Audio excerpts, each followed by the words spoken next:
Well, let's now talk a little bit about that BBI bargain that seems to be emerging whenever proponents of the BBI meet members of the County Assembly. Joining me for that brief discussion, here in studio we have Professor Bensi Hanya, he's with the BBI Committee of Experts, and joining me remotely is Daisy Amdany with the Linda Katiba Initiative. Prof, let me start with you.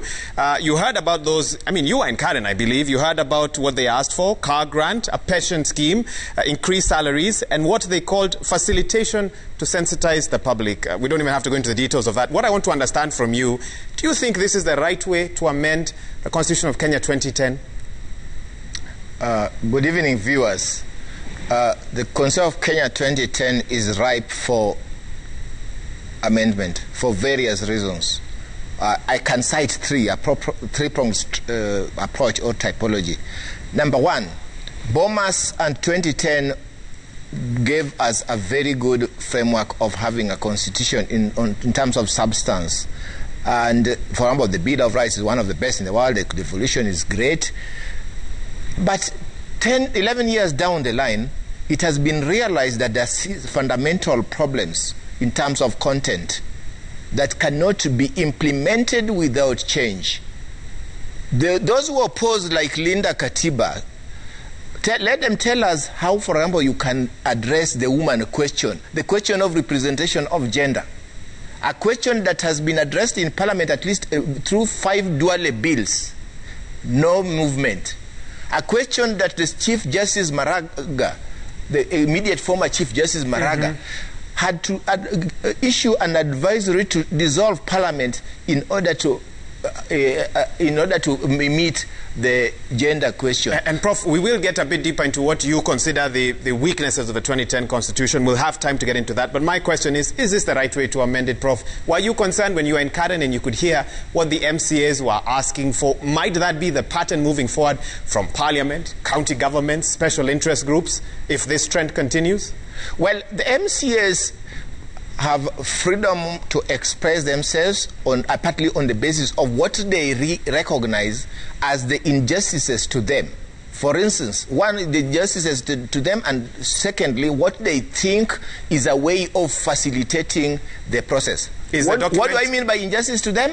If MPs are beneficiaries of car grants, and they are representatives of the people at the National Assembly and probably Senate level, the same rationale can be used to say, then why not the county assemblies, because they are equally representative? The question of timing is a different issue, but the constitutionality and legality of this can be justified. But BBI is trying to address this issue, rationalize and harmonize public pay and public benefit across the board, which is a different issue. Let me allow Daisy to also come in. We will have more time a bit later on to get deeper into that. Daisy, your quick reaction. You heard that story. You've heard Prof's argument. Yes, I've heard Prof's argument and I've heard the MCAs. And I just want to say that this is one of the things that the Constitution 2010 was seeking to address itself to relieve the public of a parasitic leadership class, that the only thing they think about is their own bellies. You can imagine at a time like this, when the country is grappling with a severe economic recession, when children can barely go to school because we don't have enough schools for children to attend. Children are sitting under the trees in the midst of a health pandemic. Doctors are being subjected to attending to patients without the necessary equipment to protect themselves. And our leaders, the only thing they are thinking about is how they can continue to live in the lap of luxury at the expense of the taxpayer, who is heavily pressed. In fact, the government has gone ahead to increase the tax, and we are actually under IMF and World Bank conditions. The president has no powers to confer such benefits on Kenyans, on MCAs, because the public purse is not his to raid willy-nilly on behalf of the parasitic leadership class. We have a Salaries and Remuneration Commission whose responsibility it is to set out the remuneration and allowances and benefits to leaders. And that's how it works. So for me, the question then begs is, this BBI, if indeed the BBI is as good as the proponents say it is, and that it is something that clearly shows the benefits that will come to Kenyans, why do they see the need to bribe members of the County Assembly to expedite the push for, this, the BBI to sail through the counties. Okay. This is dishonest. It's a dishonest engagement.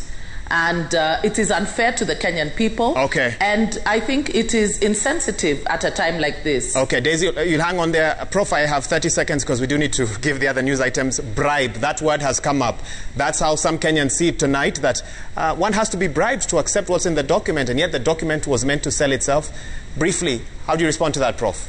Well, I understand those Kenyans who say that this is like a bribe. They could call it even extortion, whatever it is. But please note that this issue of ensuring that the MCAs have car grants, have pension the same way MPs has been on the table for some time.